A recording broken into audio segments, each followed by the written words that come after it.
खुलुमबाय गोजोन फुंबिलिनि गासिबो बड'लेण्ड बुब्लिनि अनसायगिरिफोरखौ बरायग्रोबाय। दिनै 15 मार्च बुधबारनि फानजामुथिखौ फरायथिनो लादों किलिखां ब्रह्मआ। फानजामुथिनि गिबियाव दं मेष राशि। मोजां सान जानाय नङा, हरखाब खैफोद नुजाथिगोन। मोजां खामानियाव हरखाब माबाफोर नुजाथिनो हागौ। वृष राशि। न'खराव धोन सम्पति खहा जागोन। धोन खहा जानायखौ मिथिस्लाबनाय नङा। दिनैनि सानाव नोंथाङा खहाल' जागोन। मिथुन राशि।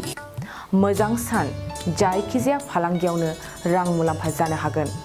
नाजायोब्ला बांसिन मुलाम्फा जानो हाबावगोन। कर्कट राशि।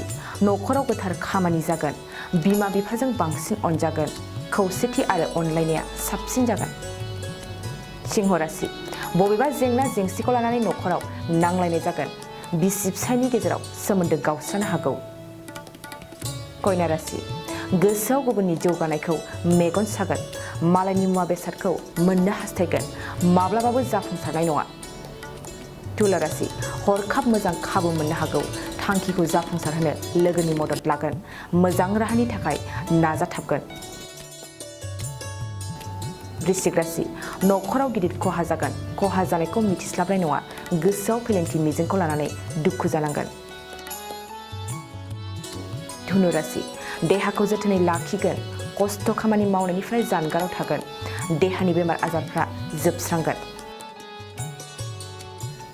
मकर राशि। न'खराव मोनखानाय बेसादा खहा जागोन। फालांगियावबो खहा जागोन। खहा जानायखौ लानानै हाजासे दुखु मोननांगोन।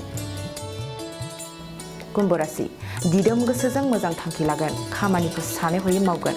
गोसोनि साननाय हनायफ्रा मोजांसिन। मीन राशि।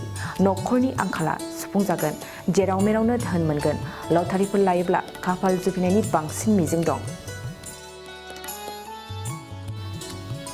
दिनै सानसेनि राशि फरायथिनायाबो एसेनोसै। आसा खालामो नोंथांनि दिनैनि साना मोजाङै मोजां थांगोन बेखौ बड'लेण्ड बुब्लि न'खरनिफ्राय मिजिंथिबाय। गोजोन्थों। गय गायग्रा आबादारिफोरनि थाखाय मोनसे मोजां खौरां। थाफा नार्सारियाव मोननो हागोन जाखांफु लाइमोनफोरजों बानायजानाय हाजो आरो हायेनावबो गायजानाय अर्गेनिक गय फुलि।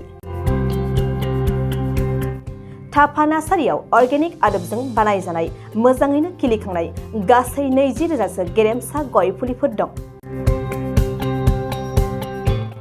बारा नङा, फांसेयाव 60 रां होनानैनो नोंथांमोना गय फुलिखौ बायना लांनो हागोन। बुरजा लाङोब्ला खमायनायनि सुबिदाबो मोननो हागोन।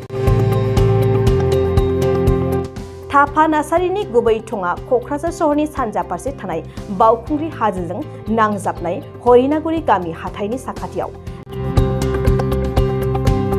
बे अर्गेनिक गय फुलिफोरखौ लांफैनोब्ला नोंथाङा 8011837272 नङाब्ला 9707460226 जानबुं अनजिमायाव थोंजोङै जगाजग खालामहरनो हागोन।